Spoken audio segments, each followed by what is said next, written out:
Do you remember your sex ed class?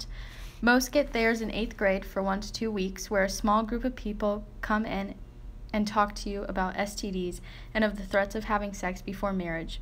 The idea of purity was taught, and that if a person didn't wait until marriage to participate in sexual activity, they were dirty and immoral. But is this how sex ed should be taught?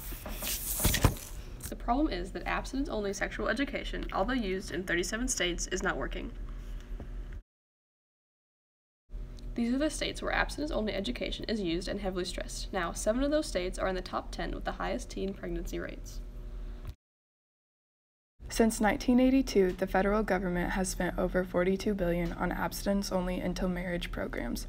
They teach that participating in sexual activity outside of marriage will have harmful psychological and physical effects.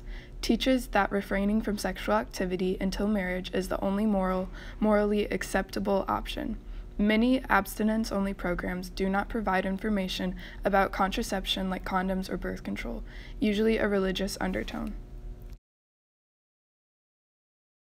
Comprehensive sexuality education includes scientifically accurate information about human development, anatomy, and reproductive health, as well as information about contraception, childbirth, and sexually transmitted infections, STIs, including HIV. Longer in length, short courses every year through grades 4th through 12th, often taught in European countries. The Dutch are great with sex education. They are the leading country in comprehensive sex education, which shows the U.S.'s teen pregnancy rate is 8 times higher than the Netherlands. The majority of Dutch teenagers say that their first time was a positive experience versus 70% of U.S. teenagers say that they regret not waiting longer to participate in sexual activity. One of the first sex ed lessons Dutch children get is about consent and how to say no. They also learn from a young age about sexuality and gender identity. In 1892, the National Education Association promotes sexuality education as a necessary part of the national education program. In 1996, Congress funded abstinence-only programs with $250 million.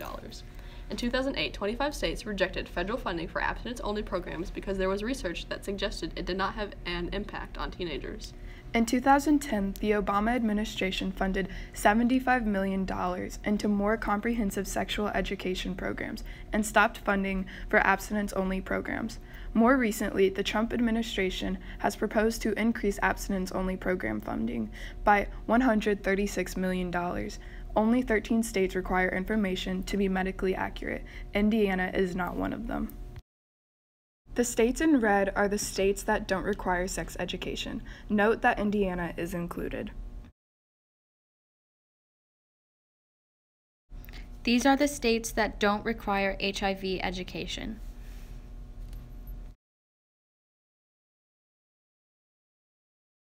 These are the states where sex and HIV education doesn't have to be medically accurate. These are the states where they must include only negative information on same-sex relationships if sex education is provided.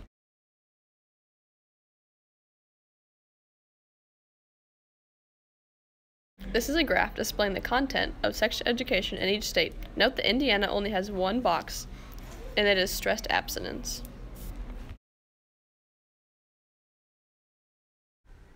We believe that implementing comprehensive sex education, where students are provided medically accurate and understandable information, is an extremely good idea.